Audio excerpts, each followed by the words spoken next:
Hi, Jim. Good to see you again. We're back for our second part of our episode on the 400 years between Old and New Testaments.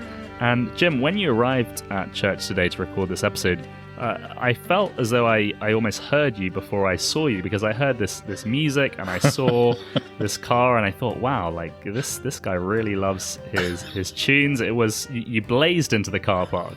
It was quite impressive, really. Do you always play music that loud in your car? Or? I'm afraid I do. I should say it is an ancient BMW X3. It's not exactly a sports car with a top off. Yeah, but I do listen to music very loudly. One of the blessings of living out in the countryside is that I can blast Shostakovich Fifth Symphony at 3 o'clock in the morning at top volume, and nobody complains. Yeah, it was fairly clear to me that it wasn't sort of hip hop or anything. I think it was something quite niche that you were playing. It was. It was a guitar duo. Okay. I heard this piece of guitar music years and years ago, and I made the classic mistake of I liked it, so I bought the album. Okay. But I quite like it. I mean, it is a little strange. It's a Spanish guitar duo. Of course, it's strange. I mean, that doesn't surprise me in the least. And I would encourage you to keep playing it at that kind of volume. It lifts my spirits anyway. But a very warm welcome to all our listeners as we continue our series on the gospel, on the Gospels. We're now into season 8, remarkably, and this is episode 2 of season 8. And in our first episode, we started thinking about the historical context in which the events recorded in the gospel take place. So we've been thinking about the so-called intertestamental period, and that's the 400 years between the end of the Old Testament and the start of the New Testament. I just wanted to say, I think at the start, Ollie, about why all this history matters. And you know I'm obsessed with history, but the main reason why it matters is there is a terrible risk that young Christians, think that the events in the Bible operate in a parallel universe. And so one of the things we're trying to do in these first 2 episodes is to show how the history of the Bible interweaves with the history that people have been taught in school. But I think I've the whole thing gets slightly out of hand, because our original plan was to complete it in 1 episode, but we only got about 2/3 of the way through. So this is part 2 of the historical introduction to the Gospels. In order to connect the Old Testament timeline to the New Testament, you need to think about 3 great empires: the Persian Empire, the Greek Empire, and the Roman Empire. And we only made it to the Greek Empire last week. Yeah, and I expect this will probably get extended into a third, fourth, and a fifth at this rate. No, we will finish today. I promise. Okay, that's a promise. We heard that. We all heard that, Jim. So we're banking on it. But just as a quick reminder, we thought about Persian rulers like Cyrus and Darius and Xerxes in our first episode, and all of those individuals are mentioned in the Bible. Cyrus allowed the Jewish captives in Babylon to return to Israel, and he even helps fund the rebuilding of the temple in Jerusalem. That's right. The return from exile actually takes place in 4 movements over a 90-year period. It takes nearly a century for them to return, because it starts in 536 BC and it ends in 445 BC when Nehemiah returns as governor, having rebuilt the walls of Jerusalem. And for the next century or so, the Jewish community had to rebuild a civil society. It took many decades for a country shattered by the exile to stitch itself together again, to weave the fabric of their culture. There were tensions between the people who returned and the people who had never left. And there was also a lot of disillusionment around, because the society they lived in didn't look anything like the beautiful visions of the Messianic kingdom painted by the prophets. So around about 330 BC, this amazing figure called Alexander the Great exploded onto the world stage, and we talked about him briefly last week. He conquered all of the West and East in an astonishingly short time, and then he died when he was just 33. But the influence of Greece on world history isn't measured best by Alexander's conquests, is it? No, the true legacy of Greece can be summed up in the word Hellenization. Alexander's world empire was quickly carved up into 3 dynasties. There was Greece itself, there was the Seleucid dynasty in Syria and Asia Minor, and there were the Ptolemies in Egypt. And all 3 of these dynasties promoted the idea of a Hellenized culture. In other words, a common language, ways of trading, philosophy, even names and clothing.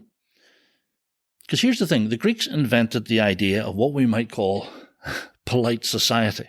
In other words, to be sophisticated and cultured was to be Hellenized. By about 250 BC, the three big Hellenistic kingdoms had settled down into some sort of stable order. And last week we traced the impact of those kingdoms on Israel's society. The Ptolemy kingdom in Egypt had responsibility for Israel for about 100 years, and the process of Hellenization continued, although the Ptolemies weren't as forceful as the Seleucids in how they pressured the Jews to conform. It was during this time that anti-Greek factions sprang up within Israel's society. The Hasidim were the first group. They spawned another group called the Perushim, or the Pure Ones, and that group eventually morphs into the Pharisees. A second group, called the Zadokites, forms throughout this period of history, and they eventually will become known as the Sadducees. It's sometimes said that the Sadducees were essentially secular, but that's not quite right. The Sadducees were always associated with the temple, so the high priest was nearly always a Sadducee. Think of Caiaphas. They wanted to maintain the status quo. Don't do anything that might mess with temple life was their motto. The Pharisees, on the other hand, approached orthodoxy from a different direction. They centered their lives on the study of the law. When we get to the end of this episode, we'll see that after the temple is destroyed in AD 70, the Pharisees are the only theological grouping to survive, and they form what we now call Rabbinic Judaism. And we talked last week about a famous moment in Israel's history that highlights the conflict between Judaism and Hellenism. It was the Maccabean Revolt in 167 BC. Jim, tell us how that came about. Well, at the time, the ruler of the Seleucid dynasty was a man called Antiochus IV. He's sometimes called Antiochus Epiphanes, and he's regarded as a sort of antichrist figure in Jewish history. He had marched right to the borders of Egypt. He was threatening the Ptolemy dynasty when he got a ticking off from the new big dog in the region, the Romans. They told him to go home because they quite liked the balance of power in the east. Antiochus was humiliated, and so on his way home from Egypt, he stopped off at Jerusalem, and he behaved really badly, as we thought last week, and that started off a rebellion against his Hellenization program. And amazingly, the rebels, the famous Maccabees, won the day. And so for the next century, Israel existed as a quasi-independent state ruled by the Hasmonean dynasty, which came from the original Maccabee family. And to their credit, the Hasmoneans refused to become kings because they were Levites. They weren't from the tribe of Judah. So they said they would rule until the Messiah came. And that brings us up to about 60 years before the birth of Christ. But you mentioned the Romans just now, Jim, so we need to put a pin in Israel's story for a minute and go back again to 250 BC so that we can put the final piece of the jigsaw in place, and that's the rise of the Roman Empire. We can motor pretty quickly through this story, but it is important to understand just how the Romans ended up ruling the entire ancient world. It's an amazing story, and those of our listeners who have read Shakespeare will know a good deal of it. So Rome starts off, as we might expect, in Italy, but it took control of bits of Spain and the big islands such as Sicily and Sardinia. And its early history is dominated by the so-called Punic Wars, which were waged between Rome and the Carthaginian kingdom. The Bible tells us about cities called Tyre and Sidon, and they were the headquarters of a group of people called the Phoenicians. Well, a long time earlier, the Phoenicians had established a powerful colonial city called Carthage in North Africa.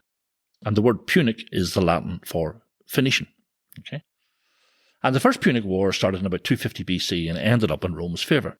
And it is the Second Punic War that's famous. I'm sure everybody listening has heard of it, because the Carthaginian general was a man called Hannibal, and he famously looped around southern Italy by travelling to Spain and then bringing his army, including his elephants, over the Alps into North Italy. We do love an elephant on the podcast. We do, yes. We remember Hanno with great affection. Absolutely. Anyway, Rome's allies in the north started to defect, and Rome became within a hair's breadth of being destroyed. But fortunately for Rome, they had their own brilliant general, a man called Scipio, and he came up with the brilliant plan to ignore Hannibal and instead sail across the Mediterranean and attack Carthage itself. Hannibal had to rush back, but Rome sacked Carthage and famously sowed its land with salt to make it infertile. I feel like in another life, Jim, you would have been in the military, maybe some sort of planner or strategist. You're fascinated by it. I am. Well, I mean, I do come from a military family. Okay. My grandfather was in the First World War. My dad was in the RAF. Okay, it's all making sense now. Yeah, and I'm obsessed, as you know, with the Battle of Waterloo. We really should do an episode on that. We should. Christmas special, perhaps? It'd be a little self-indulgent, I have to say.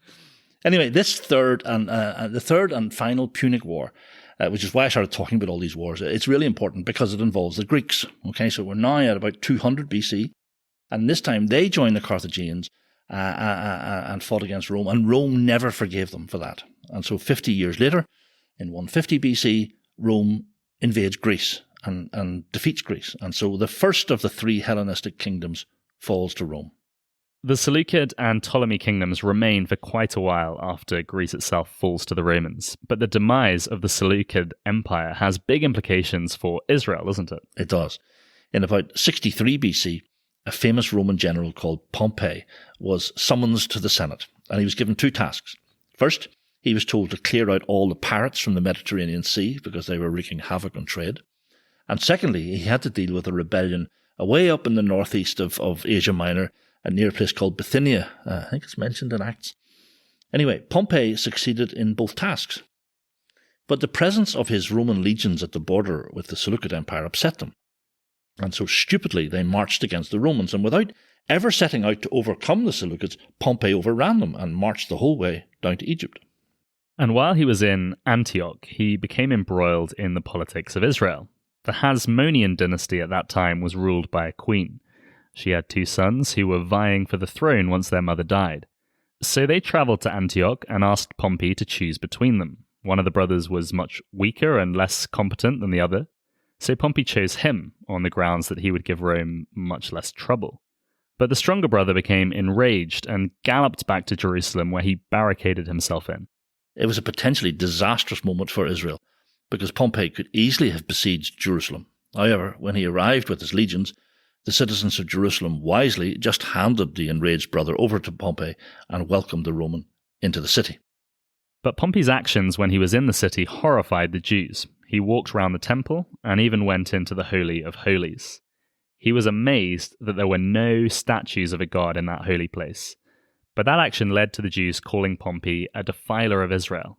They regarded him a bit like Antiochus Epiphanes 100 years earlier, a sort of antichrist. Now, remember that these events took place only 60 years before the birth of Christ, so the memories would still have been raw when Jesus was here. So by 63 BC, two of the three Hellenistic kingdoms had fallen to the Romans. Just to finish the story then, Jim, how did the Ptolemy kingdom fall? Well, we're in well-charted territory here, because the next 30 years were full of turmoil and pain for ordinary Roman citizens because of civil wars, 3 of them, and the transition from a republic to an empire. So Pompey returned home as a hero, and he and 2 other men formed what is called the First Triumvirate, Pompey, Crassus, and Julius Caesar. Now, Crassus gets killed by the Parthians, who were the descendants of the Persians in the east, so 3 became 2, and soon 2 became 1. Julius Caesar had a dispute with the Senate, and he brought his legions into Italy, shall we say, to concentrate their minds. And that's where the phrase crossing the Rubicon comes from, because Caesar's soldiers crossed the river of that name. That's right. The Senate dispatched Pompey to resist Caesar's march, but he failed and fled to Egypt, pursued by Caesar. Now, the Egyptians didn't want to upset the Romans, so when Julius Caesar ship docks in Egypt, he's presented with Pompey's head. And it's at this time that Julius Caesar forms a romantic relationship with the woman we know as Cleopatra. Anyway, when he returns to Rome, the Senate reluctantly gave him the title dictator, which meant literally that his dictates automatically became law. But he was only given this title for 6 months, But Julius declared that he would remain as dictator until he died. Very well, said the Senate, there's only one way to square this circle, and that is to end Julius Caesar's life.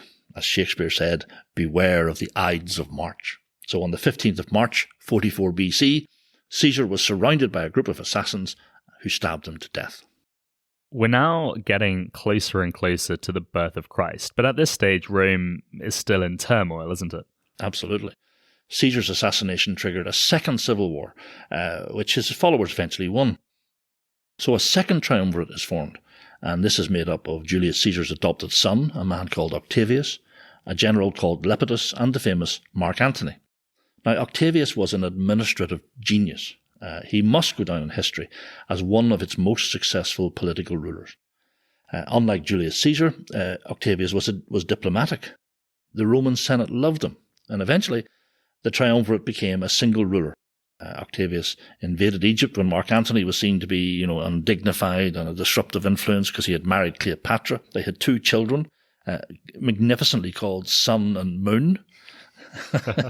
And when Antony asked for them to be given some territory, Rome dispatched Octavius. So the Ptolemy dynasty fell in 30 BC. Mark Antony and Cleopatra committed suicide, and Octavius won the day. I'm sure some of our listeners are a little confused because Octavius is not a well-known name. Why is he so famous then? Well, in 27 BC, the Roman Senate changed his name. They conferred an ancient religious title on Octavius, and he became known as Augustus. This is commonly regarded as the moment when the Roman Republic turned into the Roman Empire. On Augustus' advice, the Senate bestowed divine titles on his late father, on Julius Caesar. So Augustus was known, in the East at least, as the Son of God. Augustus ruled for a really long time, for 41 years, from 27 BC to AD 14.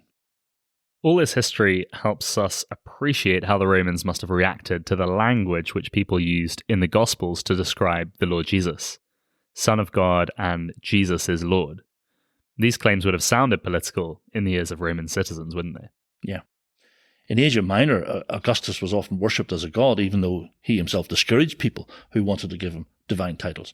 But he was worshipped because he brought order and peace after decades of unimaginable pain and chaos and turmoil during the civil wars. Augustus established the Pax Romana, the Roman peace. He dealt ruthlessly with crime. He made travel safe. He extended the road system. Life for ordinary people was improved immeasurably after the chaos of the civil wars. Let's now zoom in on Israel's history once more then. Augustus had a major impact on the events we find described in the Gospels, didn't he? Yes. In Israel at that time, there was a wealthy Edomite family who had lots of political connections. The head of the family was called Antipas, and he was a personal friend of Augustus. And as a result, he was given the title the King of the Jews. His son, who we know as Herod the Great, ended the Hasmonean dynasty in AD 37, and he ruled Israel thereafter. He's called Herod the Great because he modernized Israel. He brought it into the first century, if you like. He built roads and aqueducts and entire cities. And he spent a king's ransom on extending and beautifying the temple in Jerusalem. He covered it in marble and gold. Now, it was still the second temple that Zerubbabel had built after the exile, but Herod expanded it, made it into one of the wonders of the ancient world. Herod the Great also built pagan cities and temples for all the Greek and other Gentiles who were living in Israel at the time. So we read in the Gospels of Caesarea, which was essentially a pagan city within Israel. That's right. Herod the Great ruled from 37 BC to 4 BC. Now, his title isn't earned because, to be honest, the man was a paranoid, ruthless dictator. He assassinated some of his own sons in order to preserve his grip on power.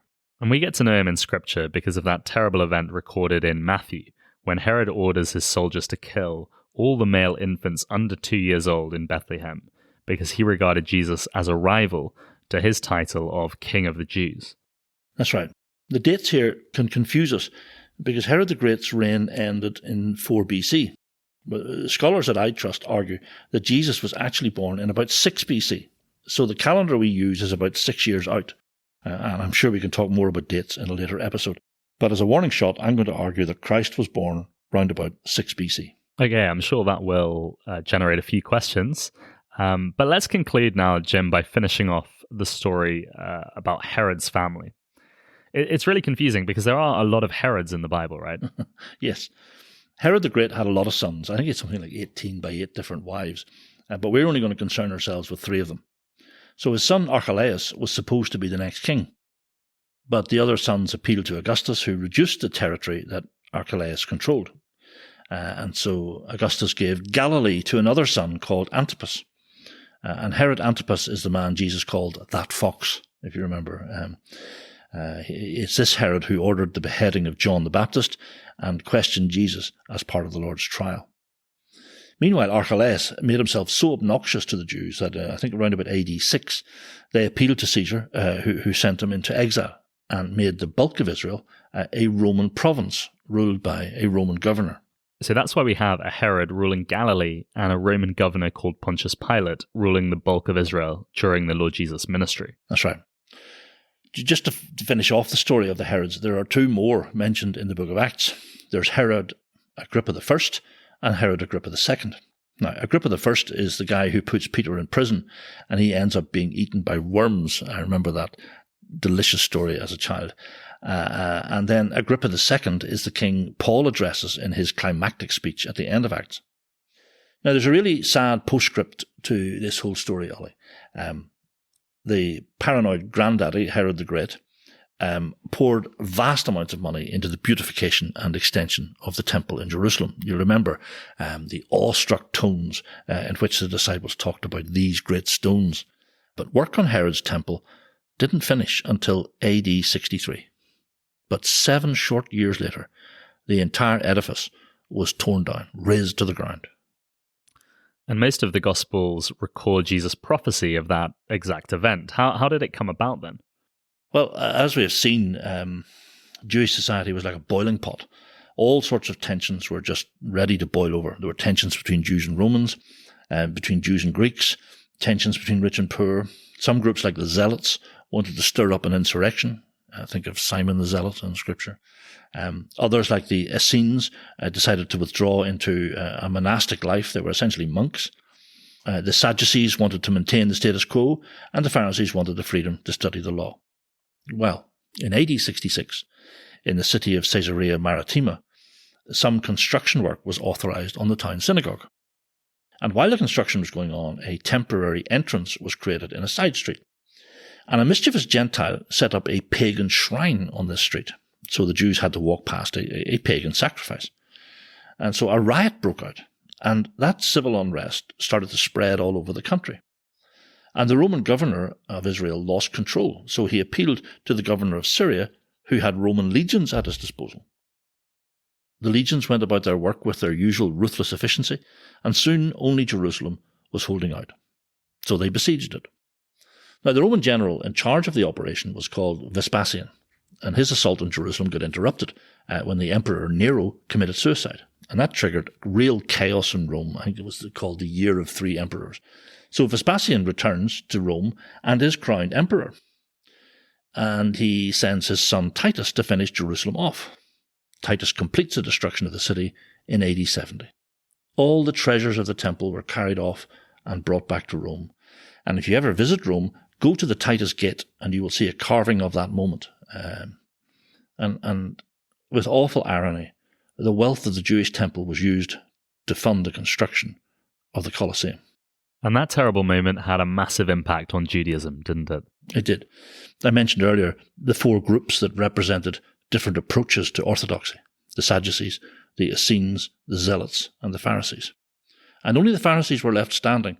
And so from AD 70 onwards, they morphed into what we still today call Rabbinic Judaism. It was a paradigm shift in their religion.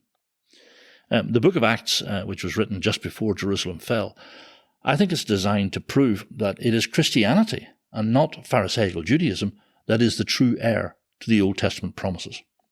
So anyway, we will stop with all my history. Okay, that's the historical context in which the Gospels are written. I mean, it is a long and painful story from Persia to Rome. But through it all, God's grand plan of salvation unfolds in unhurried majesty. As Daniel prophesied, the great empires of Babylon, Persia, Greece, and Rome would rise and fall. But the great stone that represents Christ's kingdom would never fall.